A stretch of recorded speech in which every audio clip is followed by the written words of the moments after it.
These ladies are doing it, they know what they're doing, so.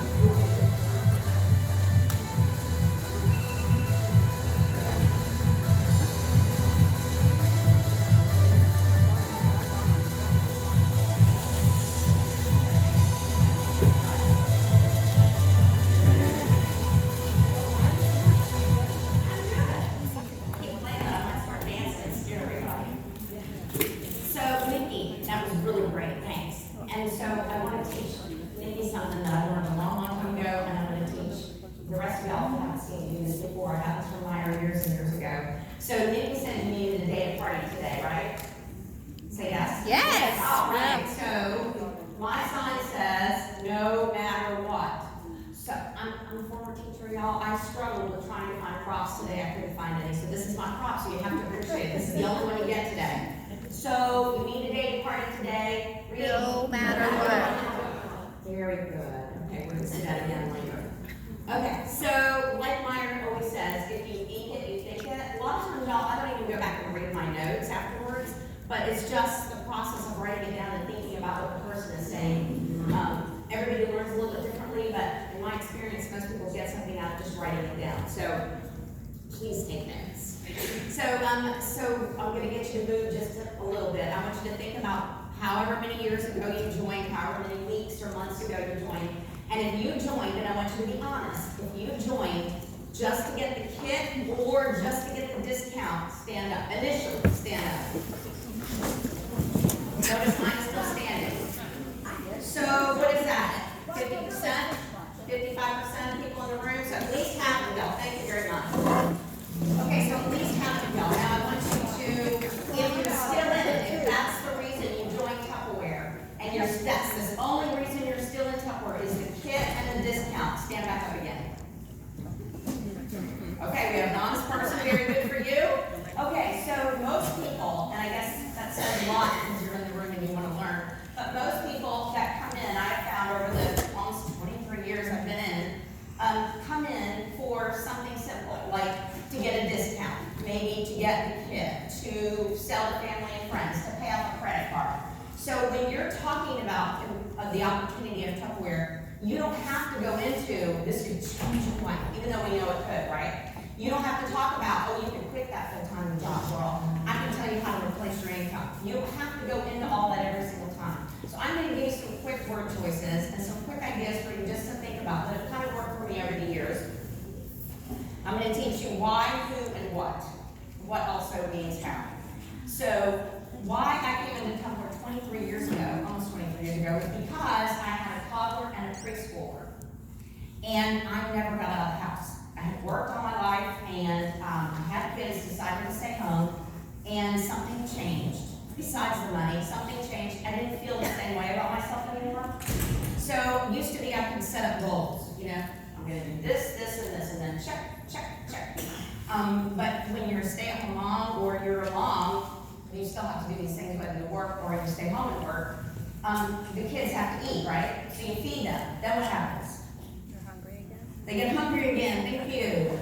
You do the laundry and you're all excited because you had 6 loads, you did them all, you folded them, you put them away, and then what happens? They're all dirty again, you gotta do it again. So my goals were never fulfilled totally. I mean, don't get me wrong, I love my kids, I love being with them, but there was something that was missing. I needed something for me. I love goals. So, like I was just talking to David outside earlier. Has anyone ever done this before? You set your GPS, you put the thing on, it says you're gonna be there at 9:26. And you do everything you can to try to beat the GPS. Anybody else? You're like, I just knocked off a minute and a half. And then you get to the light, you're like, no! So I love goals. And so while I'm not, out changing millions of, the world or whatever, I still like my goals, whatever they are. It was easy for me to figure out what I wanted to do and check it off. Like, how many of y'all, after you cook dinner at your house, your family claps for you? No? Okay. How many people were up on the stage and somebody clapped for you today? Yeah, it feels really good, doesn't it? So there's so many different people out there, and there's so many different reasons people join, but I find that when I address the easiest thing, which is the discount, the kit, the pay off a credit card, it's so much easier to give them more once they're in the So my why in the beginning was just to get out of the house. Then my why became the money. I didn't know I needed the money. Scott will tell you, I used to take the checks and put them on the refrigerator door and never cashed them. Because I was so excited I couldn't believe they were paying me to do something fun. Then my why became the flexibility. I could be a room mom, I could, go on all the field trips, and then my husband could give them a bath. Which, by the way, young moms, make sure your husbands are doing all that because it really creates a great bond later in life. And I'm not sure had I not been out many nights when they were young, if that would have still been the same. My why has been relationships. Some of my best friends are right here in the room right now. My why has been helping other women. That's my personal passion. I know it's a lot of doors because I've spoken to so many of you. And it's so great to be able to help other people get what they want out of life, even if it's paying off a credit card or a student loan or feeling good about themselves when maybe their husband doesn't make them feel so good about themselves. So, relationships and helping people, whatever you offer is really the gift. So whenever you offer the Tupperware opportunity, you're offering like possibilities. What are the possibilities? There's so many different possibilities. I think my why has been 22 different reasons in 22 years. Anybody else? My why changes constantly. I know when you're sick, and I know several people in the room have either had family members or themselves very sick. It's so great to be able to work from your couch and just lean over when you need to, right? So who are you going to talk to? Well, first thing you need to make a list, and that's your goal. I want you to talk to people, even if you're uncomfortable with it. No matter what. That's kind of lame. Can you do a little louder? No matter what. I love y'all, thank you. Okay, so you're going to make a list, and on this list, you're going to come up with people that you really like, people that you've met in your life, whether you went to school with them, whether they were next door neighbor, somebody you met at church. There's a girl in my small group at church that I just love, and I really don't know her very well. But, add the people that you think to yourself, if I was going to spend time with people, that's one of the people I'd like to spend time with, whether it's on the phone or in person. Your hostesses, those are always your number one people. You know they love Tupperware, you know they love free stuff, and they're already learning a portion of your business as you're doing the party, or you're doing the fundraiser with them, or you're setting up at their office. Every single hostess. So, and then Tupperware alumni, which is people like Cindy that were in long time ago, and then Meyer talked to her again and offered her the opportunity, and she came back. So that's the great thing. There are so many people that are out there that have been selling Tupperware. that haven't sold Tupperware for 20, 25 years, 30 years, 40 years. They are excited to find out. Even if they say no to you, they're excited to find out, well, what is Tupperware like now? How different is it than when I was driving that station wagon? So get it as a habit. So give yourself a list. I like to say, do 10. You can do 10 a day, 10 a weekend, 10 a week. You set your own, you set your own schedule. Are all 10 people going to say yes? No, you're really, really lucky if they do. But statistically, 1 in 10 people, whatever you ask them, will say yes to. So 1 in 10. So if you're going to ask someone if they wanted this insurance or they wanted this, special warranty on their house, 1 in 10 typically say yes. So you've got to get through at least 10 people. The number one may be number 1 or number 3, but statistically, 10 people, you're going to get a yes. Now you're thinking, well, what am I supposed to say? Well, make it super easy, make it very relational. I know Meyer likes to say, if you post on your Facebook page, now hiring, great kit, make 25%, do this, this, and this. It's like putting up a bulletin board. Because your friends and family may or may not see it. Once you scroll through something, a lot of times it's like gone. You're like, well, who wrote that? Was that Patty? Was that Susie Q? Who wrote that? I don't even remember. So you've got to be relational. So if they're your really good friends, go through that list. If they're a friend, or if you see them in person, or you're going to see them over Thanksgiving, have the intention of talking to them. And if you're on Facebook with them, you can Facebook message with them. And like was it Shelley that said that you need to friend request them first before you send them a message? Bethany. Or text them, okay. So you want to form some kind of relationship with them, to some degree, and give them some information. And what you said, well, I can remember being a brand new consultant and like shaking, thinking, what am I supposed to say to this person? What if she says no? Well, let's think about what she's saying no to. She's saying no to something that you're offering her for her.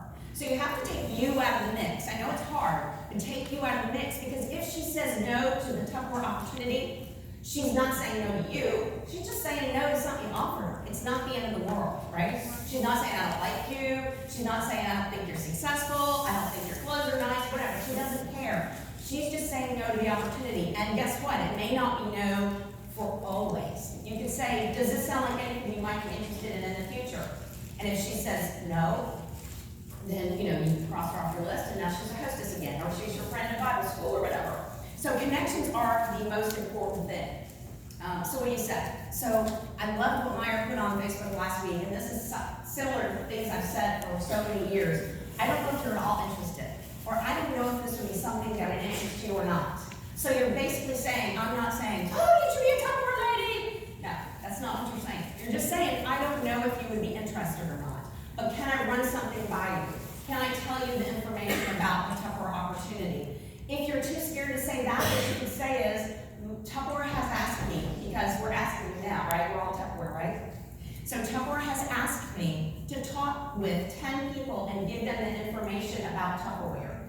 This may be totally out of your realm of interest, but can I just run it by you? Would you let me practice? One time, it was so many years ago, I went to one of my consultants who wanted to become a manager, and she said, I don't know what to say, will you help me? And I said, well, set up 5 practices.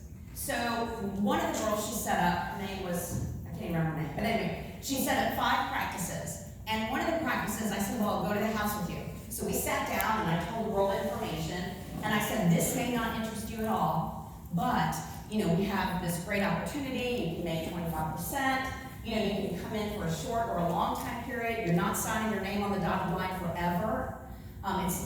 You can come in and get out just as fast as you want to. It's totally up to you. And the girl prior to that had said to me, Patty, before we get started in this practice thing, I need you to know that my aunt is really successful in this other business. She drives a pink car. I'm going to join her. I said, okay. So the end of the conversation, after I told her everything and she asked questions, I said, so now, what is the one thing that would keep you from doing this? Now, what do you think I thought she was going to say? The aunt, right? No, she goes, no, I think I want to do this. And I said, no, we're not role-playing anymore. Like, what will keep you from doing this? She goes, no, sign me up right now. And she became one of my managers. So even if you're role-playing, if you tell someone, look, will you just be my practice person? Can I just try what I want to say on you? Then you never know. That person may hear something and go, oh my gosh, that's just what I've been looking for. I really didn't want to work with them all. Blah, blah, blah.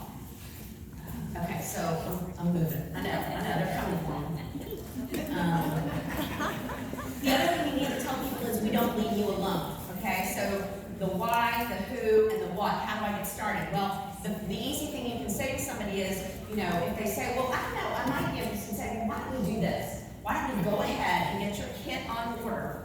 We can set up some sort of activity with you, or if you're not comfortable helping them get started, you can send them, you can send your manager or director to help them. Say, why don't we set up some sort of an activity for you? Go ahead and get your website started because it's free for the first 3 months. If after 30, 60 days you change your mind, it's no big deal. You just have to find a place to put all that stuff there in your kitchen. So, and I didn't teach the other thing. Can I teach it real quick? Okay, 4 things you need to know. ITCH, I, income. T, time. C, cost. And H, how. Wow. That's it. That's good.